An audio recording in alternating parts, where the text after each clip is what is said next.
If you've never been to Vietnam, you might expect Bikini Air, but real Vietnam is full of unspoken rules. In this video, you'll learn everything not to do in Vietnam. You might dream of beaches full of young bikini-clad women in Vietnam and girls gone wild in Saigon, but in reality, Vietnam has a conservative, strict dress code, especially for women.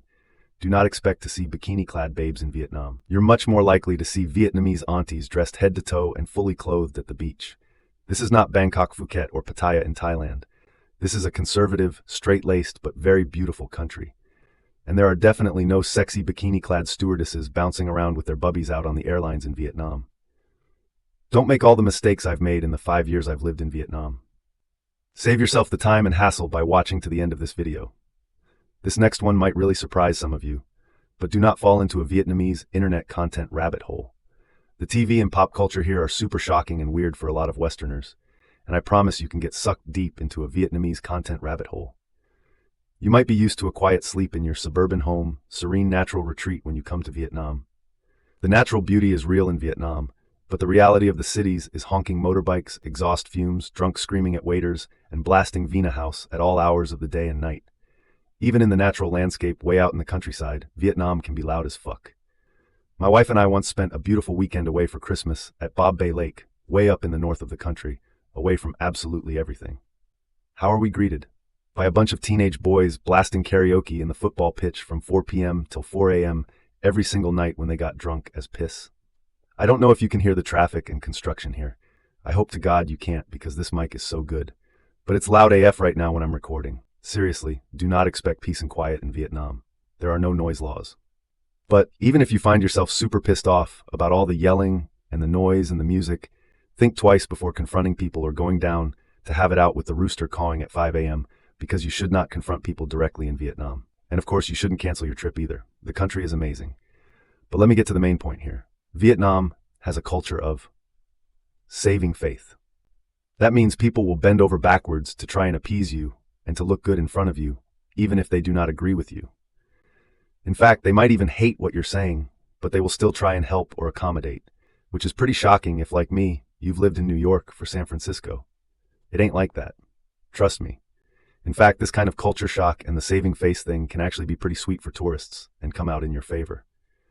But it's also pretty common in Vietnam to bend the truth or to lie a little bit if that helps save face as well. Trust me, I've had to train myself to be calm and patient here because people will just keep telling you yes, even if there's no chance, that what you're asking for is going to happen. But they're still going to nod and go along with it because that's the cultural pride they have. Respect it. Vietnam is not the land of a million smiles or whatever they call Thailand. There are still plenty of tourist scams in Vietnam, and most of them involve someone posing as a friend or trying to gain your trust or be a confidant. The most common of the tourist scams are easy to avoid if you just follow this list of things you should not do in Vietnam. Do not cancel your hotel booking. For a DM or a private thing just to save the hotel a booking fee, this is a scam. Do not cancel your ride-hailing app and get on the back of a bike or in a car. It's a scam. Do not eat any food, drink, or take any toys or trinkets handed to you on the beach or in a busy street unless you want to pay an exorbitant and insane tourist tax. But hey, look, if you want to pay 10 for a coconut to sit on a broken palapa chair on an empty beach, you do you, man. And remember, look on the bright side, you don't tip in Vietnam. But also know, I'm just warning you about the bad apples. Scammers are the minority in Vietnam. 99% of the people here are going to be friendly, welcoming, and offer you beautiful food, culture, and an incredible experience while you visit Vietnam.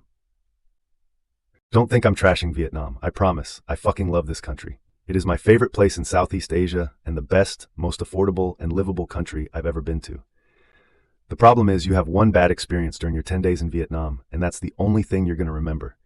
You're going to forget the 100 incredible experiences, the life-changing moment. And you're just going to write that one shit review on TripAdvisor, Expedia, or whatever. By the way, use my affiliate links. The reality is, most of you are probably going to want to go full Anthony Bourdain, Charlie Sheen, Land of the Rising Sun, and just lull your life away on a stool in Hanoi, smashing 50-cent beers and eating noodles. What do you think I'm doing here? So trust me on this next one. Do not carry around your Visa debit card from your home bank. There are still tons of debit cards out there. Scam readers. They're usually in restaurants, bars, hotels, in touristy areas, exactly the kind of place where you're going to sit down to chill out and have a beer. So what do? You sign up for a Wise travel card. You skip currency exchange fees, your money is safe and protected, and you have a fucking time in your life in Vietnam. Use my link below. And for God's sake, if you rent a motorcycle or anything else, do not trust someone with your passport. Have them take a photo of your passport. The classic scam works like this. You leave your passport behind, you go have fun, yada yada. Turns out the bike you're driving just looks nice and it sucks. It breaks down. Later, you gotta pay 10 times the normal price to the mechanic to fix it. And lo and behold, they got your passport. It's collateral. Don't make the mistake. Trust me. But I should tell you on the bright side, do not pay ticket value for anything in Vietnam. Absolutely every single price in this entire country is negotiable from top to bottom. People here love to haggle, they enjoy a good bargain, they will take pleasure in going back and forth with you. And there's a good chance that you're going to get a price 80–90%, even cheaper than the first price they told you. In fact, it's pretty common here for sellers to think you're a moron if you pay the first price that they ask for. That said, don't be a dick and haggle over pennies. I know, this is a negative list, it's a hit list, but don't let me scare you. Vietnam is my favorite country in the world, and it's safe, warm, and relatively welcoming compared to everywhere I've been. Pretty much all the dangerous things you can do in this country happen on the back of a motorbike. Do not have your phone or purse handy, or out in the open when you're riding on the back of a bike in Hanoi, or especially in Ho Chi Minh. Purse snatchings and other fake bike crash-related scams are super common. You'll probably be on the back of the bike having the time of your life at some point, doing the full bourdain around the loop in Hon Kiem or up in Ha Giang. And I commend you. Enjoy it. It's worth it. It's beautiful. The infrastructure in Vietnam is not what it's like in a lot of the other countries and the neighbors around. Traffic is absolutely insane chaos in both Hanoi and Ho Chi Minh City.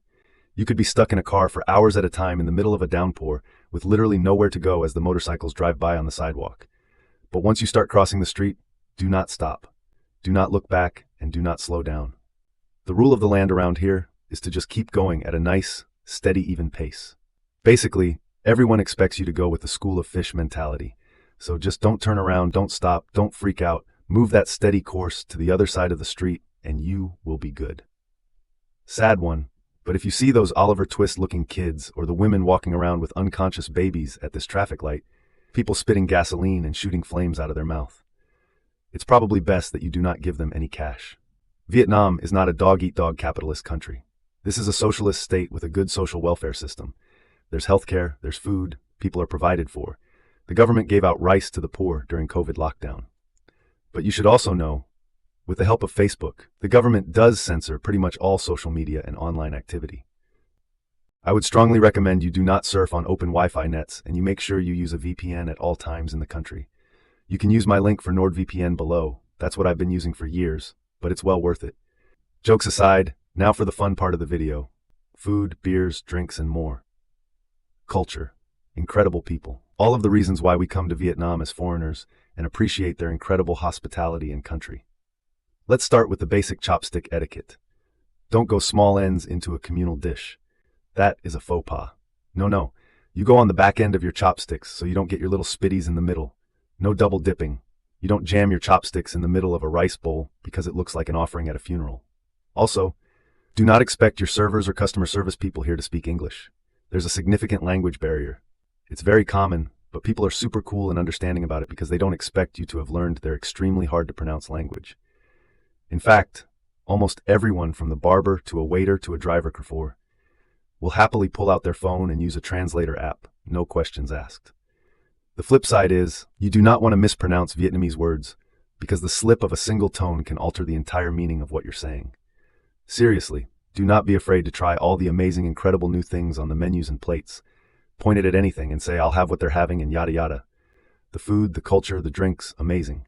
And it's cheap, but do not go around saying pho yam, pho yam, pho yam. Because if you mispronounce the word for their famous noodle soup, it's just the facts. Be prepared for a lot of laughter when you do mispronounce Vietnamese. They love it, they think it's hilarious, and generally Vietnamese people appreciate you trying, even if it's a pathetic attempt at counting to 10. After dinner, you're going to want to party and smash a bunch of drinks, or at least most of you are. Because let's be real, Vietnam has a huge drinking culture. But be warned, do not ever turn down food or drink offered in kind from a stranger here. Food and drink are a love language to Vietnamese people, and turning down an offer to drink with your neighbor at a bar or to share food with people hosting you is akin to turning around and rejecting their love and saying you do not appreciate them and their kindness. Do not think you're being roofied when people here offer you a drink. Honestly, they just want you to share their food, and they want to see your reaction and how you experience and enjoy and like Vietnamese culture. Honestly, it's super cool how excited Vietnamese people are to share their culture with foreigners. Side note, there are a lot of parties in this country and a lot of partying, but do not confuse a funeral for a party. There'll be drinking, there'll be dancing, there'll be music, there'll be seemingly merriment, but you'll know the difference because at a funeral everybody will be wearing white. And while we're talking tradition, for the love of God, do not travel during Tet, aka Lunar New Year's. Nobody does anything. The entire country shuts down.